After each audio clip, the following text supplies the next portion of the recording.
Hey, what's going on, guys? It's Jack, here to take you through the Dawn of the Infinite Mega Dungeon, giving you everything you need to know about the boss and some of the special little trash packs that you'll be encountering.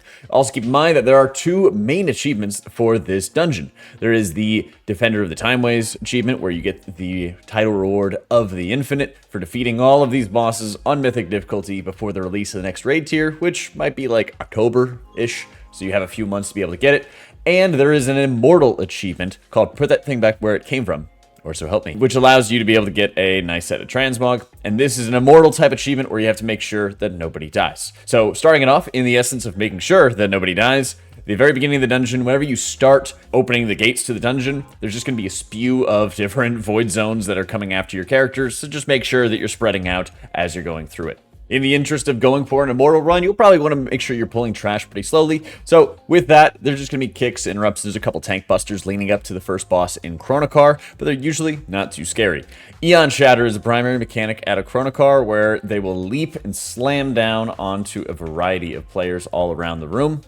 This time it's going to be like 3 of them is what we experienced on PTR, and so making sure that players spread very large amounts so that you can space out these slams, because when they hit, and of course you can move out of them in time, when they hit, they're going to start spawning large orbs that are going to be just pulsing all around the room in different directions. And then there's going to be one void zone that must be soaked by just one player, and then you're going to be able to prevent any large raid-wide damage. So make sure you're getting out of the shatter in time, make sure you're soaking the puddle in time, and then spacing out some of the void zones that are going to spawn in this boss encounter. And then, especially as a healer, you just have to make sure you're watching out for the tank buster on this encounter. It's going to be Chrono Shear, and it's going to apply a very large damage taken debuff onto your tank, which can only be dispelled once the healing absorb is actually fully topped off. I believe in PTR it's around 300k in healing that you need to heal through before you're going to be able to actually dispel the tank while they're taking 200% more damage. So personals, externals, whatever, needs to be focused on the Chrono Shear to make sure the tank is not going to be able to die to that. Watch for that, spread out the damage and the void zones from the sand pools from Sandstomp, you'll have this boss down in no time. The first time that you approach this sort of like courtyard or atrium, there's a number of these bronze portals that are spaced out around the room. You do need to clear this entire room for the very first time that you're here. Later on, you're going to come back to this, and it's going to be filled with sand. All you need to do at that point is clear just to the first portal so you can make your way around the room. Again, taking your time. There's a few different frontals for these trash mobs, but again, they're not too terribly deadly. There's just a lot of little void zones to watch out for. And then you'll be going up against the second boss, the Manifested Timeways. The Manifested Timeways has a few main mechanics, one of which is having light and dark fields. The light field increases your movement speed, and it also increases the movement speed of the boss's mechanics as well, which are similar orbs to what you saw in the first boss. The darker field is slower for time, and it reduces your damage taken. 2 debuffs are going to be going out into the party at this point called Chrono Faded. They can be dispelled, and they're just going to naturally expire. What you want to do with these is make sure that you're dispelling or letting them expire while in the light field, which is the speed field, and then making sure all the other players that are not affected by it are going to be in the darker field, the damage reduction field. This is going to cause the Chrono Faded Novas that come out to hit everybody for just 1 tick of damage while they're in a damage reduction field, and then allow the players to quickly sort of resolve it. If you're having it going out in the slow field, even when you're in a speed bubble, it just takes longer. You take like an additional tick or 2 of damage to be able to properly deal with it. So otherwise, often I was in the speed field whenever their debuffs were not going out. This is an easy boss to kind of have a few like spot deaths to if people are not properly executing the mechanics. There's a few different mini-bosses that you'll experience throughout this dungeon, which are just full-fledged infinite dragons. They deal really heavy AoE damage, so keep in mind when you see these, usually you can see them coming ahead of you. They feature a couple different times after the second boss, and I believe after the 4th boss. Keep in mind, these guys deal lots of damage. Make sure you want to have cooldowns at the ready and be prepared for a lot of healing with that Inferno Fury. But if you are prepared, you'll be moving on to the 3rd boss in no time at all. The Blights leading up to the 3rd boss, Blight of Galakrond, just deal a lot of heavy AoE damage, so again, make sure you're taking your time. When you go up against the Blight of Galakrond, there are 2 main mechanics that you need to make sure that you're watching out for. The first one is going to be Corrosion.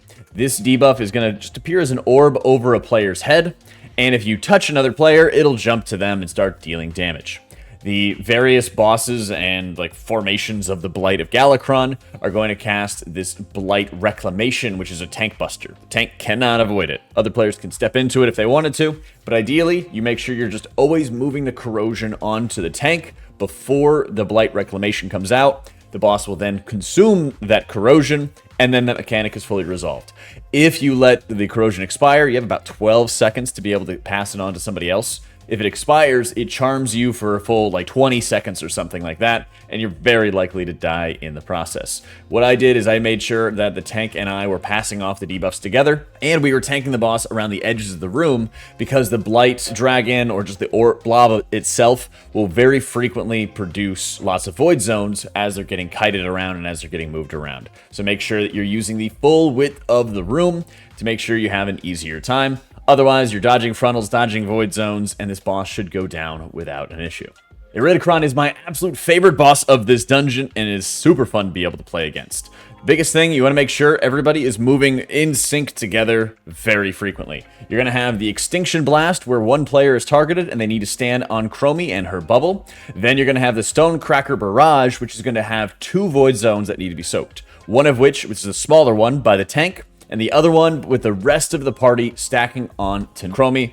The big thing when you stack onto that safety field is that there is a bit of healing that you are going to want to put into Chromie because they do take damage from that Stonecracker Barrage even when everyone soaks it. So you want to make sure there's still a little bit of tertiary healing getting put into them to make sure that they can survive future barrages as the fight is going to be going on. You don't need to like dump full healing into it, but there is a lot of downtime available. One of the biggest mechanics that can wipe you is the Pulverizing Exhalation, which is going to be a large frontal, and then immediately afterwards, every single player is going to spawn ads. So once you get out of that Stonecracker Barrage, make sure you mark where everybody's going to go in advance, especially if you don't have a lot of kicks in your group. Dodge the frontal, make sure everyone's standing decently close together, get kicks, stuns onto these ads, and then quickly AoE them down, because if you are having them scattered to the 4 winds, it is considerably more difficult to be able to deal with. Those are all the really main mechanics that go out onto this fight.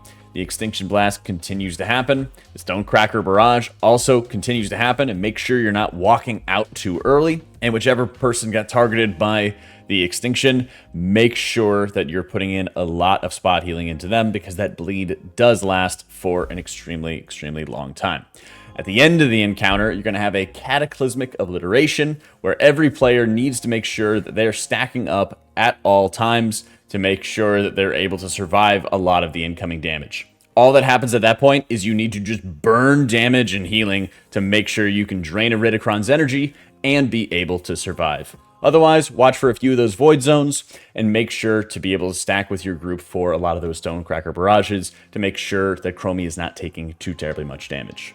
The trash leading up the tier is probably the most difficult. It requires a lot of kicks, a lot of interrupts. If you have a lot of hard CC, paralysis, any sort of sleeps, all of these should really be used here to take trash as slowly as possible. There are some like bulwark fields which reduce players' damage taken and also the damage taken of enemies. So if you do need it, you can make sure you're standing in those fields. But again, if you don't have a lot of kicks, or especially if you do, make sure that you're hard crowd controlling a lot of these caster mobs because it can be extremely annoying having to deal with them. There is one of those like Maiden of Virtue type mobs who has a boomerang effect where they send out an orb and then once it hits the wall, it kind of comes back. If you get hit by one of those, it stuns you for a good like 2 or 3 seconds and deals quite a lot of damage.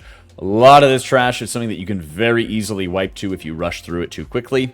And while these mobs don't have overly large amounts of health, they can be absolutely brutal. There's also one of the snake people that puts up like a cloud field and starts channeling into somebody, and you have to walk into the field to be able to interrupt it. This area is probably the most unfair out there. There's just tons of damage, tons of casters, and tons of nonsense to really deal with. So please, please take your time as you go through this one, and then you'll be faced up against Watcher tier. Tier is through and through a fight that's all about control. Make sure that you're tanking the boss near the edges of the room, and be mindful that there is going to be knockbacks that happen onto the tank. You want to make sure that your tank is not going to be knocked off the platform anytime soon. Just about all of his mechanics are also going to be triggering Consecrated Ground, which is just going to be these void zones that stack up over the course of the entire encounter. There's going to be the Infinite Annihilation, which is a frontal on anybody that's not a tank. So you always want to make sure that you're tanking the boss to the edges of the room or to the sides. There also is going to be the Tank Frontal, which they can actually aim anywhere that they like. And the ideal world is that you're going to have that Tank Frontal be aimed backwards towards Consecrated Ground that already exists. And there's going to be the Dividing Strike, which all players need to soak, which also is going to be spawning more Consecrated Ground. There's also the Spark of Tyr, which is going to debuff 2 players, and when they are dispelled, they deal party-wide damage all over. Keep in mind that you can just make sure that as long as you're not within 8 yards of the other player who has a Spark on you, you're not going to be dealing any damage to anybody. So if you need to soak the Dividing Strike first, you can do that, and then later let the debuffs expire or be dispelled. The amount of damage they deal to the entire group is really not that much. It's about 70 or 80k. So you just have to make sure people are healthy enough to make sure that they're going to be surviving a lot of those incoming hits. Controlling the room is insanely important for the intermission phases, which is going to be Oathstone Siphon, where the boss is going to try to make sure all these orbs are just filing into the Oathstone in the middle of the room. This is also an opportunity to get, I believe it's a couple of haste buffs that you're going to have from the Temporal Essence. So make sure that you are soaking these up, and you can stack up to 5 buffs of increased haste, up to 50% increased haste. What I did as a healer is I stood in the very center of the room and played kind of goalie, and then all the other DPS jumped into different corners of the room so that they'd be able to get their 5-stack debuff, get it maxed out and refreshed, and not give the boss any other energy. Then you can go back, break the shield on boss, and continue on with the rest of the fight. After you defeat Tyr, there is the nasty, nasty Gauntlet, which is pretty much like a speed run, bullet hell nonsense. The sand fields around the infinite dragons will also bring you back to the start, as well as getting hit by any frontals, any orbs, any other nonsense. The best time that I found is hugging the left side, far left side, and making sure that I'm walking around all of these casters and walking around all of these frontals if I possibly could. It also helps sometimes to sort of like bait some of the cast if you know that they're going on you towards the middle of the room and then quickly jumping off to the left side. And once you make it through, there is a portal immediately to your left that you can start charging up in that rift. And then by doing so, if anybody is struggling with this gauntlet, you're going to be able to give them a free portal so that they can skip this gauntlet and then move on to the beginning.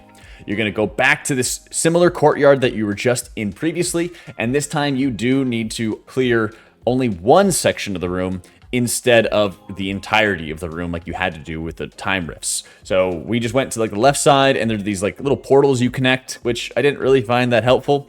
But as long as you open one of the portals to the sides of the room, you can start chaining together the next couple boss fights. For us, we just went to the left side, and we took on the Horde/Alliance boss from there. Time Lost Battlefield is honestly like the easiest boss that we encountered in the PTR. It is really just a number of like garbage mobs that are sort of chaining into each other that caps off with like a War Chief or an Alliance Lieutenant. And when Lothar was ours, and he has like a Blade Storm that you watch out for, a bit of a Mortal Strike to watch out for on the tank, but again, the damage was very, very low, and then more Void Zones to watch out for. When he has some of his allies that he's spawning, there's a couple mobs that are doing like Rallying Cries, which increase health. Just make sure you have an interrupt for it. Watch your feet. Time Lost Battlefield is kind of a joke of a boss fight. When you encounter Morchie, this fight has a couple basic mechanics. One of the biggest ones is going to be More Problems, where she spawns different copies of herself all around the room, and it's very important to make sure that you are finding the one that has blue hair. There's different hats that are going to be on the various fakes that you'll be able to see, and then the true version of Morchie is going to just put out a large frontal that will pretty much just one-shot you. It deals a ton of upfront damage and leaves behind an insanely nasty dot, and it's super easy for somebody to die just straight up from that. After the More Problems frontal, which appears many different times throughout the encounter, often we found that it was better for somebody to look like north, or always looked at like purple in one direction, or somebody always looks in like green, which would be like south in the other direction, and then everybody looks like clockwise or counterclockwise to be able to find the right answer. That helped a lot. Then when you have the time traps that are spawning, she's also going to spawn copies of your player that radiate damage in a small field around them. All you have to do is make sure that you're locking those out in the time traps.